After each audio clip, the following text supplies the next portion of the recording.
এনেকে পেলাই থৈ গুচি যায় আপুনি দেখিব কব যে ইয়াত নেপেলাব আপোনাৰ চাহ খোৱা কাপটো ক'ত পেলালে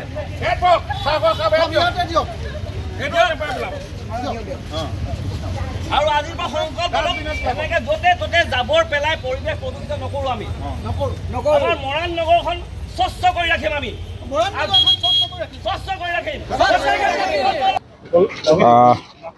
স্বচ্ছতা প্ৰশেষ অইল ইণ্ডিয়া লিমিটেডে কেন্দ্ৰীয় চৰকাৰৰ এটা উদ্যোগিক প্ৰতিষ্ঠান আমি জানো তেওঁলোকে CSR যোগেদি হওক বা বিভিন্ন ধৰণৰ দেশৰ প্ৰধানমন্ত্ৰী নৰেন্দ্ৰ মোদী ডাঙৰীয়াই আহ্বান জনাইছিল যে এনেকুৱা ধৰণৰ ইণ্ডাষ্ট্ৰীবিলাকে বা চৰকাৰী অনুষ্ঠান প্ৰতিষ্ঠানবিলাকে স্বচ্ছতা কামত জড়িত হ'ব লাগে আৰু সেই আহ্বানকে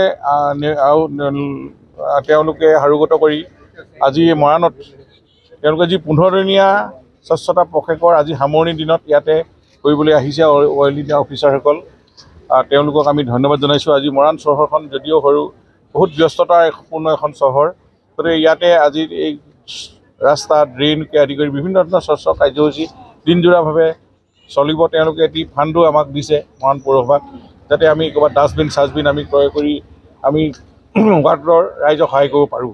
গতিকে এনেকুৱা পদক্ষেপ লৈ থাকিব লাগিব। স্বচ্ছতাই আমাৰ ধৰ্ম, স্বচ্ছতাই সেৱা, স্বচ্ছতা আমাৰ লক্ষ্য। এই কথাখিনি আমি ৰাইজলৈ মেছেজ দিব লাগিব।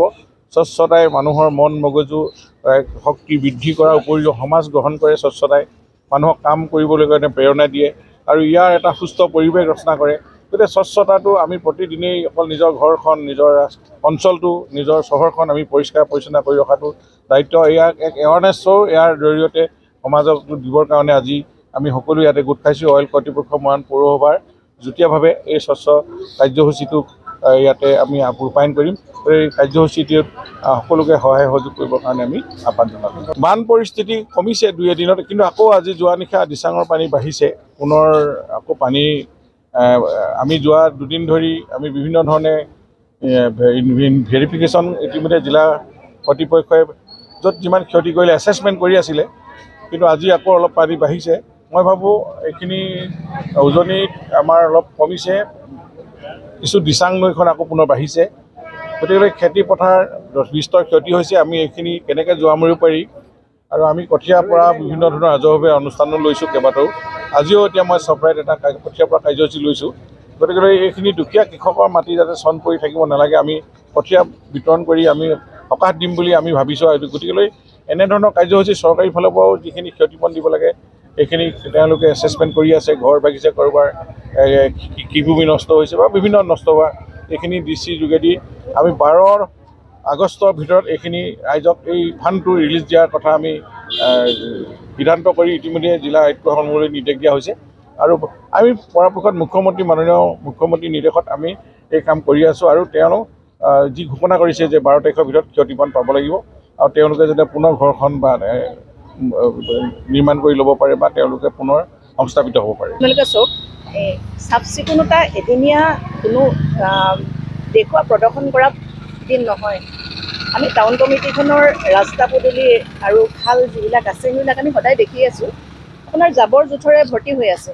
আজি এতিয়া স্বচ্ছ অভিযান যিটো কৰি আছে আপোনালোকে সেই ৰাস্তাটোতে চাব, পৌৰসভাৰ সন্মুখৰ ৰাস্তা আৰু 2টা ছাইডে পলিথিন আৰু বটলে ভৰ্তি হৈ আছে, তেওঁলোকে চাফা কৰি আছে।